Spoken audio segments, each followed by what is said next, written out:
Strategist here?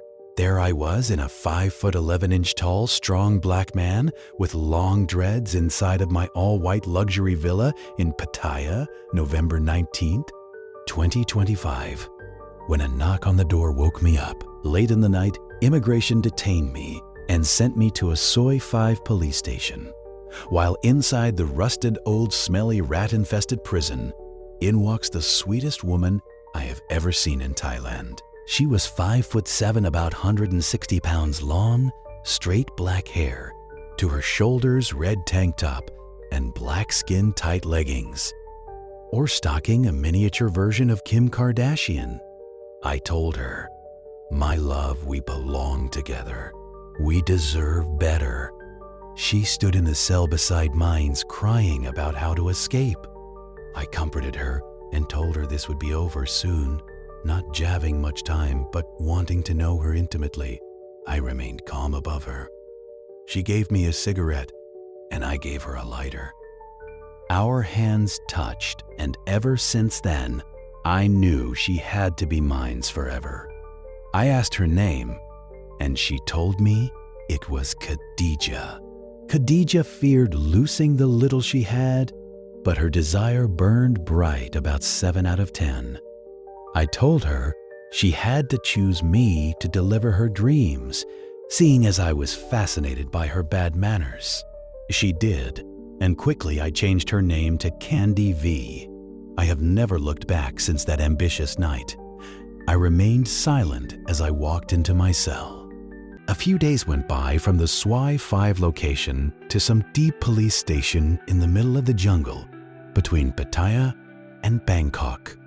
10 days there in the cold, all-blue, nasty, roach-infested prison. Separate of Candy, I still remember the cold silver metal handcuffs around my wrists. I was connected to 6 other men walking to the back of the all-black prison van. There she was again, in the rear of the van. Early December, as the sun was shining while riding on the highway, D.O.V.E. lay on my shoulder as I colder decided to know her by observation. No hesitation, she seemed impatient to leave. She had to believe with me she would achieve her dreams. She didn't know my past, but she learned how strong I was as I gripped her thigh beside mine's. A guy named Hero ran out of the vehicle and the police never caught him. They decided to treat us rough for that incident. It was unknown when we would escape the IDC facility. I remember her juicy lips as she sat on the blue bench inside the main corridor of the facility. She was jonesing for a smoke. A queen needs a king. I needed less. I was in control. We belonged together. She is very important to me. I had all the security in the world, but it wouldn't stop our union. It seemed her status improved being near me. I leave Thailand on a plane and arrive in Dallas, TX, December 26, 2025, the day after Christmas. Every day in Candy's life is Christmas, and every night is New Year's Eve. She was still in IDC, or in other words, prison. About 2 months later, around Valentine's Day, she texted me from WhatsApp and sent me this picture.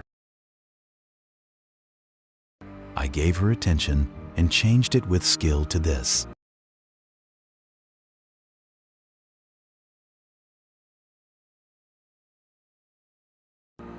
I have always approved of her, but I still have boundaries. I'd like for our warm, bright future to be in Bali, but I feel she doesn't want to lose her status. She'd come with me to gain an advantage of being my bottom woman. I must leverage her emotion of betrayal, for the cost is certainty and strength. But about loyalty, her cost is attention. The disadvantage is having a son, the advantage is being a father and not the brother. From 2025 to 2027, evening over morning, above it isn't bright, below it isn't dark. The moon is the ruler of night, and the sun, the ruler of the day. This made you smarter, Cher.